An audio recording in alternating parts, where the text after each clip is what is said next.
সিজদায় লুটিয়ে পড়ে বিশ্বনবী এই দোয়াটা পড়তেন। আজকে থেকে পড়বেন সিজদায়।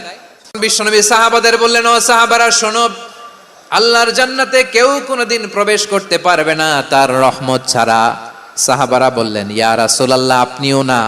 আপনিও কি আল্লাহর রহমত ছাড়া প্রবেশ করতে পারবেন না? বিশ্বনবী বললেন, না, আমিও না। আমি বিশ্বনবীও আল্লাহর জান্নাতে আল্লাহর রহমত ছাড়া ঢুকতে পারবে না, তবে কিয়ামতের দিন আল্লাহর রহমত আমার চারদিকে বেষ্টনী দিয়ে থাকবে। আল্লাহ বলছেন, আমি হচ্ছি আল মালিক। আমি কি? মানে সম্রাট। আল মালিক মানে হচ্ছে the king, the king of kings. সব রাজার বড় রাজা, মহারাজা।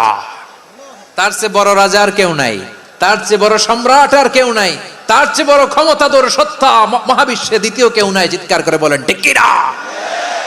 তিনি আল মালিক। আল মালিক মানে ক্ষমতাধর, ক্ষমতার মালিক। আমার আল্লাহর আরেকটা সুন্দর গুণবাচক নাম হচ্ছে আল মালিক। কি নাম? আল মালিক মানে দ্য কিং, রাজাধিরাজ, সব রাজার বড় রাজা, মহারাজা। এরপরে 4 নম্বরে আল্লাহ বললেন আল কুদ্দুস। তিনি হলেন আল কুদ্দুস। আল কুদ্দুস মানে হচ্ছে অতি পবিত্র, মহাপবিত্র, the most holy, the absolutely pure, যার কোনো খুঁত নাই। আল্লাহর কোনো খুঁত আছে? তিনি মহাপবিত্র। আল্লাহর পবিত্রতা যখন আমরা বর্ণনা করি আল্লাহ খুশি হয়ে যান, কারণ তার সত্তার একটা বৈশিষ্ট্য হচ্ছে তিনি আল কুদ্দুস। বারোয়াখালীবাসী আল্লাহর নামটা একটু জপেন না, বলেন আল কুদ্দুস।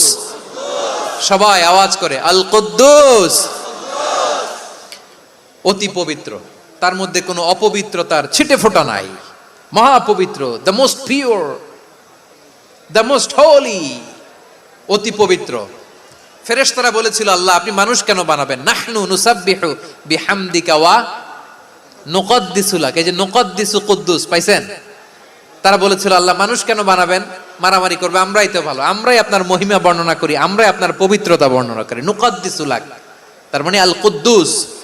আবার আমার নবী যখন সিজদায় লুটিয়ে পড়তেন, আম্মা জানা এসে বলেন, আমরা তো সিজদার মধ্যে সুবহান রাব্বিয়াল আলা বলেই শেষ, কিন্তু বিশ্বনবী তাহাজ্জুদের নামাজে, নফল নামাজে, সুন্নত নামাজে 3 বার সুবহান রাব্বিয়াল আলা তাসবিহ পড়ার পরে তিনি পড়তেন সুবহুন কুদ্দুসুন রাব্বুল মালাইকাতি ওয়ার রূহ। সুবহ কুদ্দুস রব্বুল মালাইকাতি ওয়ার রূহ। সিজদায় লুটিয়ে পড়ে বিশ্বনবী এই দোয়াটা পড়তেন।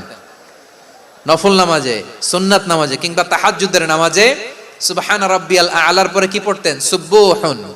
আওয়াজ করে বলেন সুবহুন কুদ্দুসুন রব্বুল মালাইকাতি